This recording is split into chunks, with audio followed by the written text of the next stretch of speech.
Okay, I don't know what to say to start. Hello. We're here again. Almost a year later. It's been a year? Isn't it August? Remember one tour was LP. Oh, I actually said that. I feel like the first that was wasn't it 2020? That was 2020. It's been 2 years. It's been 2 years? Because remember, that was before I started school. Shoot. Wow. Even worse, eh? Okay. Welcome to Under the Influence. This is our YouTube channel and this is a part of our Green Couch Chat series. So the objective of this is for us to have informal talks. Me and her, we have great conversations because we're great conversationalists.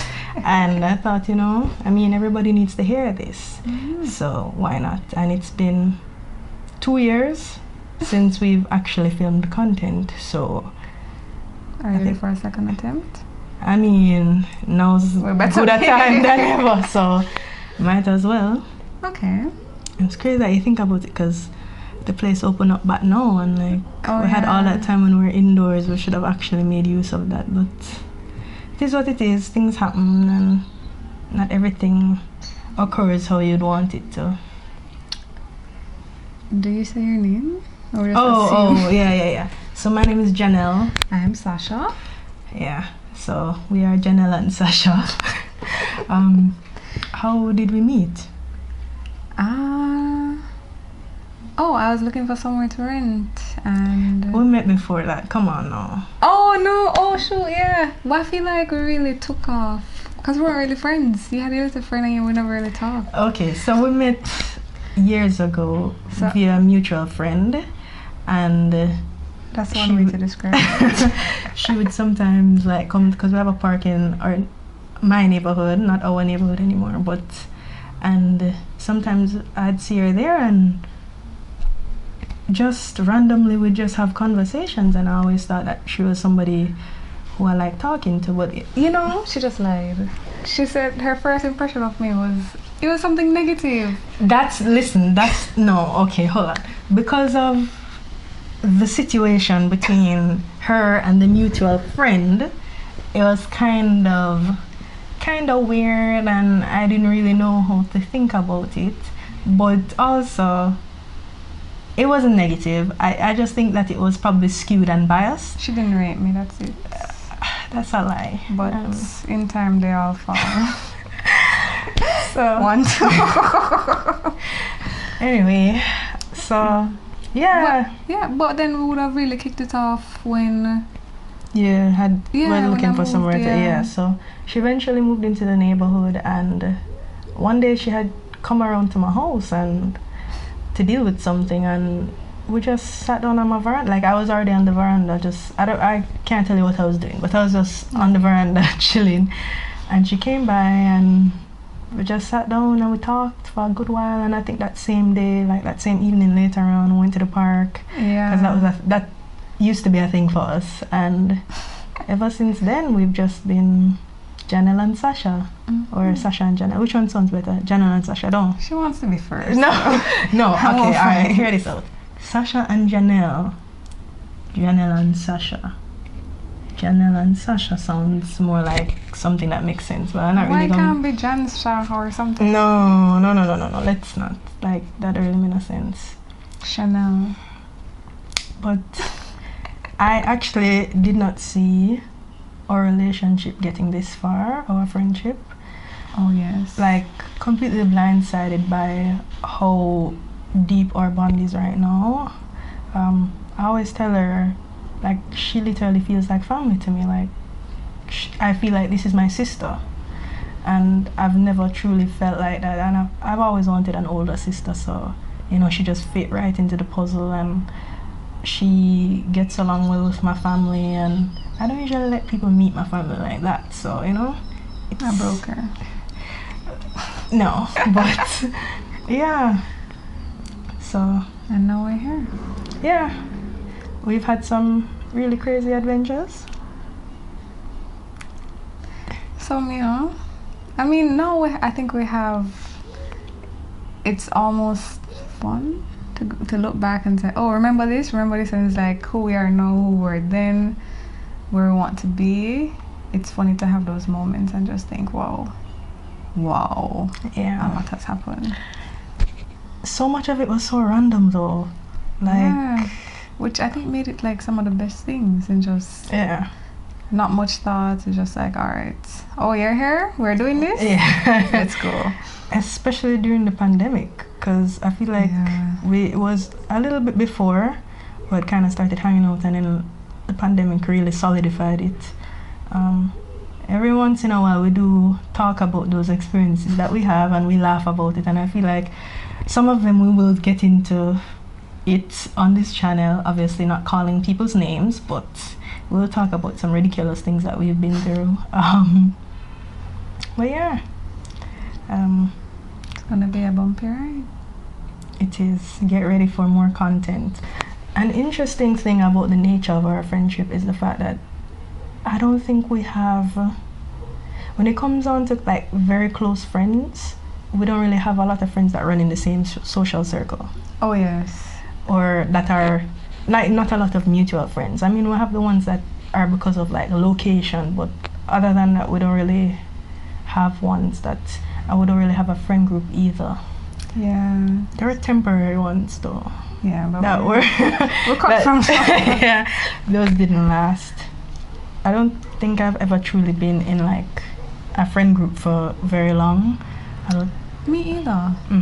And it's funny because I think a lot of people would like to quote friendships for decades, like at this point in life. I was going to say age, but point in life, and you're just like, oh, we've been friends from wearing diapers and stuff, but it's like, wow, are we different? Are we just made for each other right now? I think so. I definitely think so. And a lot of the times I will find myself yearning to be a part of a friend group, but at the end of the day I know that it's not sustainable. I've never been that person. I've never truly been able to thrive within those situations, and then I feel like it's a lot of expectations and a lot of conversation. It's just so much energy and effort, and I'm never ever truly able to like focus on it. And like upkeep that. And I feel like you have to be managing everybody's expectations and how they feel, and I don't know, I just could never do it, and I always feel like I regret moving within a group because of that. Yeah, I think something that always scared me was just like for groups, you know, these two can go off, these can go off, and it's just like, are we all together? And we'll probably have you know, various moments we're all in sync, but for the most part there's only so much you can do in such a big group, like 3 to 5 people. But when we have each other, we really have each other now, and we're at, maybe, you know, maybe it's us, you know, maybe other people are perfectly fine. Yeah, I think it's just us now that I think about it, and we're figuring it out by, you know, learning from each other and having these moments. And then, you know, funny enough, 2 years from now it's probably just like, no, but can you imagine just the two of us? Yeah, maybe we're just learning to the party. Yeah, and we're learning who we are and what we want out of friendships. I think for me, for friendships that last, I definitely need a strong emotional connection. Like, that needs to be there, and understanding, and there are obviously different check marks that need to be hit. Like, I love funny people. I will always gravitate towards funny people. I need funny friends, and like, I myself am funny, but you know, I need funny people around me. And I don't think I've ever found a group that truly hits the check marks, and it's hard for you to truly have deep connections with people when it's a group. And obviously that's not really what it's meant for, but at the same time it's just like, this is what I need. I guess maybe friend groups are only meant to be for when you're going out. Like, I don't know. I always thought probably you need people for different things, but then it's just like, I don't know. Sorry. I don't know. Sometimes the vibes that we bring to one another, and that I feel like we're so self-sufficient sometimes when we go. Like, when me and her go, it's like a vibe in itself. We provide our own comedy, we provide our own vibes, and we just do us, and it we works. don't feel left out. Never do, ever. It's like we're there, and people actually gravitate towards us. Yes, So that it's is very like, true. oh, so you bring it and you run along and you try to fit in? Yeah, sure. As we get older and we figure out what we want, it kind of plays out in this crazy way where it's almost like you kind of you know what you want, but then you have these moments where you don't know, and those are almost the more cherished ones for me sometimes. But I can be so rigid, I'm not open to it. Same. And I need a good talking to her. I say, yo, can we do this? And it's funny how we tap into different things to bring out different things in each other.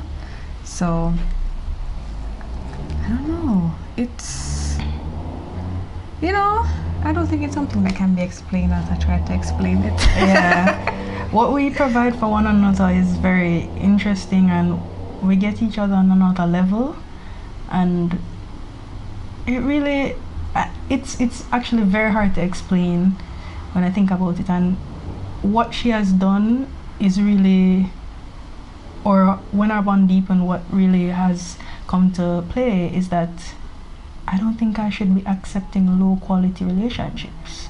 And I mean across the board. This is not just like friendships, but like a relationship in general, like communication, understanding of one another. Like I don't want to accept anything less, and I'm okay with just not forming bonds with people if they don't meet the standard that I think is necessary.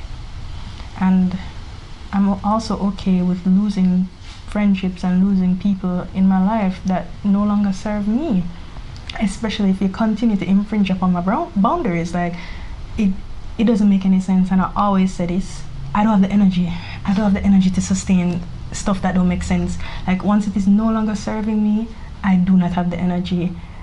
There are so many things that I want to do in this life and things that I want to partake in, and to put energy into something that doesn't amount to anything, it amounts to naught. It's ridiculous, like genuinely ridiculous. I think also, I don't know, I think we've given so much to each other in terms of, are we so much alike where we're able to just understand each other, or we've taken the time to understand each other? I think both, but we're alike in terms of the things that we like and the things that we appreciate, but also we've spent enough time together, and even if one of us likes something else and the other doesn't, we understand it and we accept it and we move accordingly. Mm-hmm. We don't try to shut each other out for our different preferences or whatever. We try to just work with one another, and it really goes a long way. Like I have a thing where when I'm upset at somebody, silent treatment, all the way, silent treatment. She forces me to communicate. And in the moment, obviously, I'm feeling however, but it really matters, like it genuinely matters. And a lot of times in other past friendships and stuff, the issue has been glossed over and you move on, and it's just like that hurt is deep inside me and I still think about it, but because I don't want to talk about it because of how I feel about it, or I think that it's going to ruin whatever how far we've gone to move past it. Yeah. And it's just healthy, and I really appreciate it. I really do. As annoyed that you are, as you know, it might seem like I do it for fun, because I think you think I do it to annoy you, but I think there are moments where, I mean, obviously we're not going to be in sync all the time, but just, it's like, alright, if I have no clue what's going on here, if I see that you're upset, I'll be like, hey, can you tell me what just happened? Like I know I should know, but yeah, she should, you know. But just walk me through it, and then if it's a case where I can't relate or I can't understand, you know, I still feel okay saying, you know, I think you're mad as a bat right now or something like that, but I understand. And it's okay if you feel that way, but I won't try to, and we both won't try to force something or push something on the other. It's just like, all right, this is just what it is. Just going to learn to move past it and live with it and still be the best for each other. So I think sometimes we can be like opposites, but in the same way we're so complementary to each other. So, you know, she's up to date on top of certain things, and it's just like she's that 50 that I need, and I can be the 50 that she needs for anything else. And I see where we fill each other's cups, and it's just like this is what I need, this is what I want, this is what I like to look back to her and say, you know, Jenna is my friend, and I feel okay saying that. I don't second guess it. And even if, you know, whatever is going on now, I know at some point we'll be able to talk through it and work it out, and we'll ultimately know what to do. And we'll always feel secure in being able to provide for each other and be there for each other. And I never thought that would happen. So yeah, me either. And whenever each of us are feeling down, the way that we reassure each other is mind-blowing. Like, it's so rare when you find somebody who's able to comfort you exactly how you need to be comforted. And it's such an underrated feeling, like, I can't, indescribable actually. So yeah, definitely glad that she loved me, you know.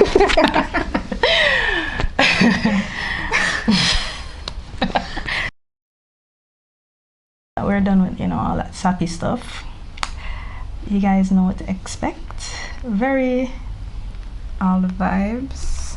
I don't say deep, but like conversations that are, give me an adjective, I can't think of one right now.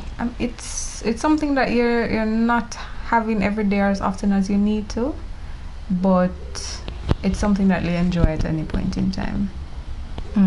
And hopefully it turns into a, you know, I have this craving, I have this need, let me consume the contents, and we're here to provide.